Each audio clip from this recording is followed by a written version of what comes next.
FN వీక్లీకి స్వాగతం. ముందుగా ముఖ్యాంశాలు. కృష్ణసాయి కన్వెన్షన్ హాల్ వేదికగా ఘనంగా జరిగిన ఏపీడబ్ల్యూఏ 3వ మెంబర్షిప్ డ్రైవ్. ఈ డ్రైవ్ టెక్నాలజీ, లీడర్షిప్, ట్రైనింగ్ అవకాశాలను ప్రజెంట్ చేస్తూ పరిశ్రమల భవిష్యత్తుకి బాటలు వేసింది. ఏలూరులో 90 కౌంట్ రొయ్యలు 220 రూపాయల నుంచి 260 రూపాయలకి దూసుకెళ్లగా చిన్న కౌంట్లకు విదేశీ డిమాండ్ పెరగడంతో పుంజుకున్న మార్కెట్. ఆక్వా రైతుల మీద విరుచుకుపడుతున్న ధరల భారం, పెరిగిన తౌడు ధరలతో రోగాల బెడదతో నష్టాల ఊబిలో కూరుకుపోతున్న రైతులు. 2 ఏళ్ల గ్యాప్ తర్వాత పండుగప్ప రైతులకు ఊరట. ధరలు గిట్టుబాటు బాట పట్టి సాగుదారుల ముఖాల్లో మళ్లీ చిరునవ్వులు. ఇండియన్ సీ ఫుడ్ ఇండస్ట్రీకి ఊహించని ఊరట. ఇండియా యూకే FTA ఒప్పందంతో ఇకపై రొయ్యలు, ట్యూనా ఫీడ్లపై 0% దిగుమతి సుంకం అమల్లోకి. వైరల్ అవుతున్న ప్లాస్టిక్ తినే రోబో ఫిష్. సముద్రాల్లో పెరిగిపోయిన మైక్రో ప్లాస్టిక్ సమస్యకు పరిష్కార దారిగా యూకే శాస్త్రవేత్తల వినూత్న ఆవిష్కరణ. ఆక్వాకల్చర్ అభివృద్ధికి దారితీసే ఇండియా మరియు మాల్దీవ్స్ మధ్య ఫిషరీస్ సహకారం. ఆక్వా ఇండస్ట్రీలో సంస్కరణకు సవాళ్లు విసురుతున్న వ్యూహాత్మక ఒప్పందం. ఇక ప్రధాన వార్తల్లోకి వెళ్తే, భారతీయ ఆక్వా రంగంలో ఐక్యతను బలపరిచే లక్ష్యంతో ఆక్వా ప్రొఫెషన్ వెల్ఫేర్ అసోసియేషన్ చేపట్టిన 3వ మెంబర్షిప్ డ్రైవ్ విజయవంతంగా ముగిసింది. 26 జూలై నెల్లూరులోని కృష్ణసాయి కన్వెన్షన్ హాల్లో జరిగిన కార్యక్రమంలో APWA president Srinivas Tetali, secretary Satish Godapati, treasurer PV Subrahmanyam పాల్గొన్నారు.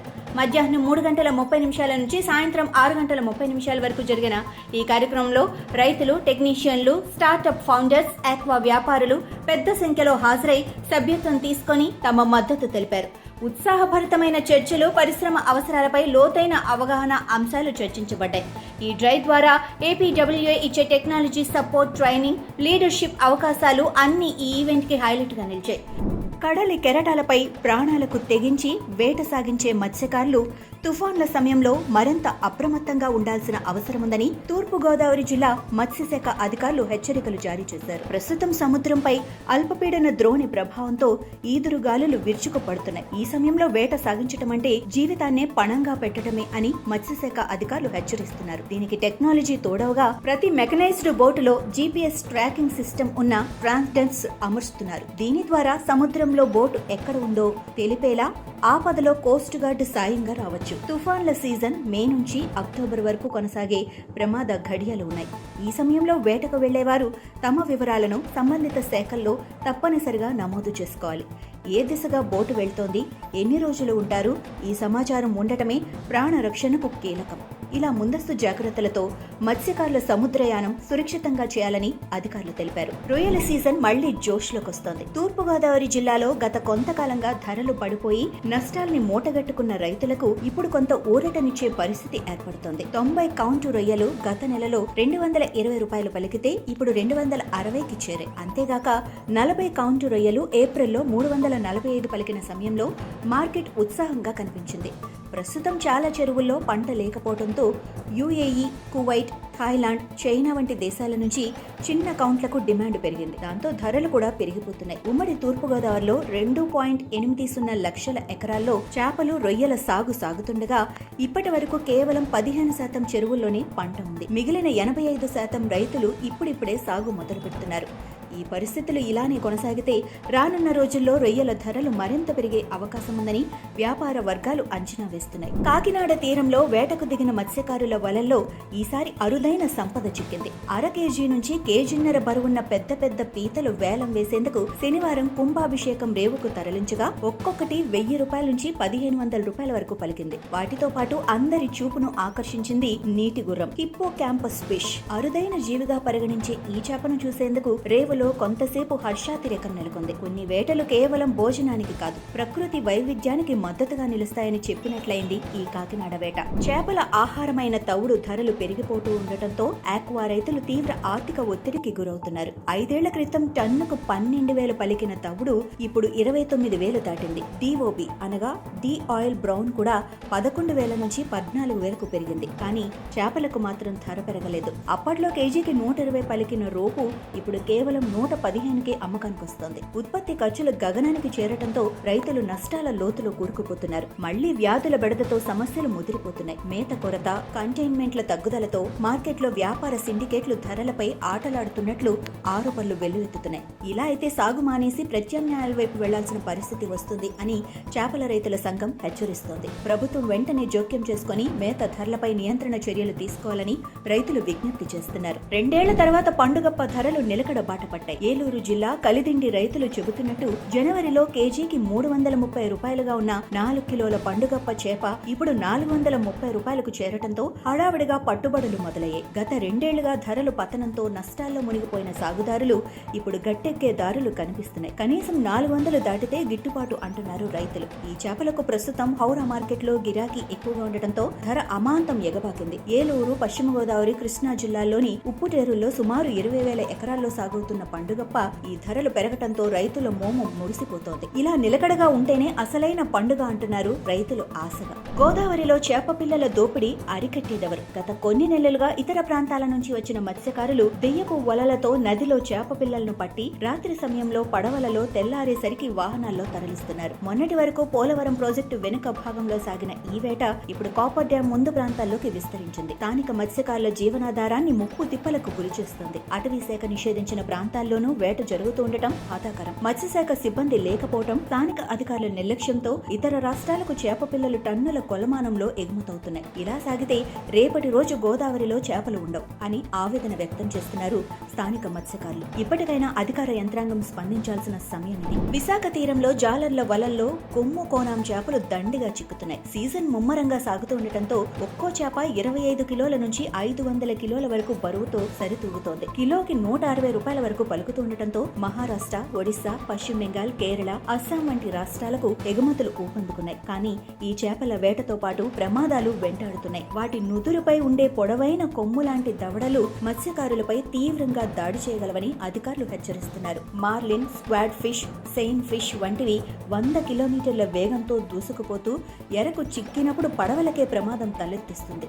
అందుకే గాలం వలలతో చాకచక్యంగా వేట సాగిస్తున్నారు జాలర్లు. రోజు రోజుకి మార్కెట్ గిట్టుబాటు అవుతూ ఉండటంతో కొమ్ము కోనాం వేట ఇప్పుడు మత్స్యకారుల ఆదాయ రేఖను గట్టిగా లాగుతోంది. ఖమ్మం జిల్లా పాలేరు మత్స్య పరిశోధనా కేంద్రం రైతులకు లాభదాయకమైన చేపల జాతులపై అధ్యయనం చేస్తోంది. PVNRTVU పరిధిలో పనిచేస్తున్న ఈ కేంద్రం అమూల్ కామన్ కాల్ప్, జయంతి రోహో, GI తిలాపియా, స్కాంపి, రూప్చంద్ వంటి వేగంగా పెరిగే రోగనిరోధకత ఉన్న చేపలపై పరిశోధనలు సాగిస్తోంది. తక్కువ పెట్టుబడితో ఎక్కువ దిగుబడి ఇచ్చే ఈ రకాలపై స్థానిక వాతావరణ అనుకూలత, వ్యాధి నిరోధకత వంటి అంశాలపై సమగ్రమైన పరిశోధనలు జరుపుతున్నారు. ఇప్పటికీ మంచి ఫలితాలు వస్తూ ఉండటంతో రైతులకు మార్గనిర్దేశం చేయడంతో పాటు ఒడిశాలోని national fresh water fish brood bank నుంచి విత్తనాల సరఫరా కోసం కూడా కృషి చేస్తున్నారు. తెలంగాణలో భారీ వర్షాల అనంతరం కరీంనగర్ జిల్లాలోని కొత్తపల్లి సరస్సులో అసాధారణ దృశ్యం కనిపించింది. గత కొద్ది రోజులుగా కురిసిన వర్షపాతం 12.5 సెంటీమీటర్లను దాటి కొన్ని ప్రాంతాలను ముంచెత్తింది. అధిక నీటి ప్రవాహంతో పెద్ద రోహు, కట్ల చేపలు భారీగా నీటి మీదకు తేలుతూ కనబడుతున్నాయి. దీంతో స్థానికులు, మత్స్యకారులను పెద్ద ఎత్తున తరలి వచ్చి చేపలను పట్టుకున్నారు. లభించిన పెద్ద పెద్ద చేపలను చూసిన స్థానికులు ఆశ్చర్యానికి గురయ్యారు. తమిళనాడులోని పంబన్ తీరం జాలర్ల వలలో అరుదైన అతిథి. 8 కిలోల బరువుతో చిక్కిన ఈ చేప పేరు సన్ ఫిష్. శరీరానికి తోక లేకుండా రెక్కలాగా ఉండే ఈ జలచరాన్ని చూసి స్థానికులు ఆశ్చర్యపోయారు. శాస్త్రవేత్తల ప్రకారం ఇది తూర్పు పసిఫిక్ మహాసముద్రంలో ఎక్కువగా కనిపించే అరుదైన చేప. సముద్రపు లోతుల్లో సుమారు 200 నుంచి 600 మీటర్ల వరకు ఈదుతూ జీవిస్తుంది. దీని ప్రత్యేకత ఏంటంటే ఇది రోజు 26 కిలోమీటర్ల దూరం వరకు ఈదగలదు. అరుదైన జీవ వైవిధ్యానికి నిదర్శనంగా నిలిచిన ఈ ఘటన మత్స్యకారులను మాత్రమే కాదు, సముద్ర జీవశాస్త్రవేత్తల్ని కూడా ఆశ్చర్యంలో ముంచెత్తుతోంది. పుదుచ్చేరిలో తీర ప్రాంత మత్స్యకారులు నిరసన బాట పట్టారు. తీర ప్రాంత మండల నిర్వహణ ప్రణాళిక, కోస్టల్ జోన్ మేనేజ్మెంట్ ప్లాన్ ముసాయిదాలో తాము నివసించే భూభాగాలు, వలల మరమ్మత్తు కేంద్రాలు, చేపల మార్కెట్లను ప్రస్తావించలేదని వారు ఆవేదన వ్యక్తం చేస్తున్నారు. స్వదేశీ మిల్లుల వద్ద మత్స్యకార సంఘం నాయకులు, కమ్యూనిస్టు పార్టీ ఆఫ్ ఇండియా ప్రతినిధులతో కలిసి నిరసన చేపట్టారు. వారు పేర్కొన్న వివరాల ప్రకారం పుదుచ్చేరి ప్రాంతంలో 551 ఎకరాలు, కారేకల్లో 175 ఎకరాల స్థానిక మౌలిక సదుపాయాలను CZMP పటాలలో పేర్కొనకుండా వదిలివేశారని ప్రతిపక్ష నేతలు, CPM నాయకులు ఆరోపించారు. ఇండియన్ సీ ఫుడ్ ఇండస్ట్రీకి పెద్ద ఊరట. ఇండియా, UK మధ్య జరిగిన స్వేచ్ఛా వాణిజ్య ఒప్పందం FTAతో ఇకపై బ్రిటన్కు ఎగుమతించే రొయ్యలు, ట్యూనా, ఫిష్ మీల్, ఫీడ్లపై 0% దిగుమతి సుంకం అమలులోకి వచ్చింది. ఇప్పటి వరకు ఈ ఉత్పత్తులపై 8.5% వరకు ట్యాక్స్ వసూలయ్యేది. ఈ మార్పుతో భారత ఎగుమతిదారులకు పన్నులపై భారీ ఆదా, లాభాల పెరుగుదల ఖాయంగా కనిపిస్తోంది. ఇక రొయ్యలు, ట్యూనా, ఫీడ్ విభాగాలకు కొత్త మార్కెట్ అవకాశాలు లభించనున్నాయి. ప్రస్తుతానికి UKలోని $5.4 బిలియన్ సముద్ర ఆహార మార్కెట్లో భారత వాటా కేవలం 2.25%. ఈ నేపథ్యంలో మన తీర ప్రాంత రాష్ట్రాల మత్స్యకారులకు, ఉత్పత్తిదారులకు ఇది ఓ గొప్ప అవకాశంగా నిలుస్తోంది. UK మార్కెట్ తెరవడంతో భారత సముద్ర ఆహార రంగం అంతర్జాతీయ స్థాయిలో మరింత బలపడేందుకు ఇదే సరైన సమయం. సముద్రాల్లో మైక్రోప్లాస్టిక్ పెద్ద సమస్యగా మారుతున్న వేళ వాటిని శుభ్రం చేసేందుకు UK శాస్త్రవేత్తలు ఓ వినూత్న రోబో చేపను కనుగొన్నారు. పేరు గిల్బర్ట్. UKకు చెందిన విద్యార్థి ఎలియానోర్ మాకింతోష్ ఈ రోబో ఫిష్ ను అభివృద్ధి చేశారు. ఇది సాల్మన్ చేపల పరిమాణంలో 50 సెంటీమీటర్ల పొడవుండి కనీసం 1 మిల్లీమీటర్ పరిమాణమున్న ప్లాస్టిక్ కణాలను పీల్చగలదు. గిల్బర్ట్ ని నిజమైన చేపల్లా రూపొందించారు. మృదువైన తోకతో తేలికగా ఈదుతూ మైక్రో ప్లాస్టిక్ ను గుర్తించి వాటిని శరీరంలో నిల్వ చేస్తుంది. సముద్ర జీవులకు హానికరం కాకుండా ప్రత్యేకంగా రూపొందించిన ఈ రోబో ఫిష్ నిశ్శబ్దంగా పనిచేస్తుంది. అయితే పరిమిత బ్యాటరీ సామర్థ్యం, తక్కువ సేకరణ పరిమితి, నిర్వహణ ఖర్చులు ఈ చేపకు ప్రధానమైన సవాళ్లుగా మారాయి. అయినా ప్లాస్టిక్ రహిత సముద్రాల కోసం ఇది ఒక కొత్త దిశగా ముందుకు వెళ్తుంది. ఇండియా మరియు మాల్దీవ్స్ మధ్య ఫిషరీస్ మరియు ఆక్వాకల్చర్ రంగాల్లో సహకారాన్ని బలోపేతం చేయడానికి ఓ కీలక అవగాహన ఒప్పందంపై ఇటీవల సంతకం జరిగింది. ఈ వ్యూహాత్మక భాగస్వామ్యం ద్వారా రెండు దేశాలు ఫిషింగ్, ముఖ్యంగా ట్యూనా మరియు డీప్ సీ ఫిషింగ్ ను ప్రోత్సహించనుండగా fish processing, cold storage, infrastructure అభివృద్ధికి సన్నద్ధమవుతున్నాయి. ఇంకా హ్యాచరీల స్థాపన, ట్రైనింగ్ ప్రోగ్రామ్స్, టెక్నాలజీ వంటి అంశాల్లో కూడా ఈ ఒప్పందం ద్వారా మార్గం సుగమమైంది. ఇది కేవలం రెండు దేశాల మధ్య ఒప్పందం మాత్రమే కాదు, బ్లూ రెవల్యూషన్ స్థిరంగా నిర్మించేందుకు పడిన ఓ దృఢమైన అడుగు.